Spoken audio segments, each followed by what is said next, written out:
किन यतिका बोक्नु भयो तपाईले? नमस्ते, जय जननी जन्मभूमि। म नमस्कार। नेपालकी छोरी आस्था थापा यहाँहरूलाई नमस्कार गर्न चाहन्छु, स्वीकार्नु होला। र म यहाँहरूमा चाहिँ एउटा क्यान्सर बिरामी नभएर क्यान्सर विनर भनेर अगाडि भन्न चाहन्छु, किनकि क्यान्सर रोग लाग्यो भन्दैमा रुने कराउने आत्तिने गर्नु हुँदैन। क्यान्सर रोग निको हुन्छ। हेर्नुहोस् त, आज मलाई म कति राम्री भएको छु, किनकि मलाई क्यान्सर लागेको थियो, मैले क्यान्सरलाई खाइदिएँ। त्यस कारणले गर्दाखेरि रुने कराउने गर्नु हुँदैन।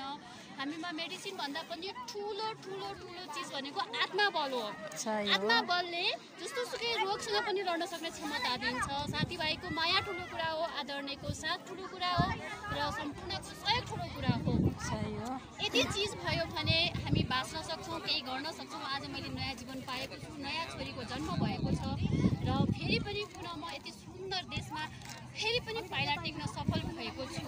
पहिला मेरो जननीले मलाई जन्म दिएर यो सुन्दर भूमिमा पाइला टेक्न सफल गराउनु भयो भने अहिले मलाई मेरो आफ्नै मित्रहरू, मेरो साथीभाइ र मेरो आदरणीयहरूको आशीर्वादले पुनः पाइला टेक्न सफल बनाउनु भएको छ। र आज म हाम्रो सुन्दर नगरी भक्तपुरको भक्तहरू बस्ने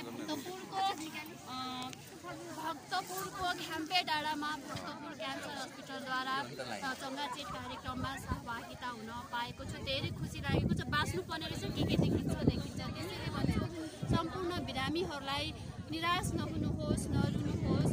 बेलैमा उपचार गर्यो भने रोग निको हुन्छ। घरमै बसेर पनि आफूलाई के भइरहेको छ भन्ने कुरा थाहा पाउन सक्नुहुन्छ हजुरहरूले। त्यसैले यो अनुरोध गर्दछु कि म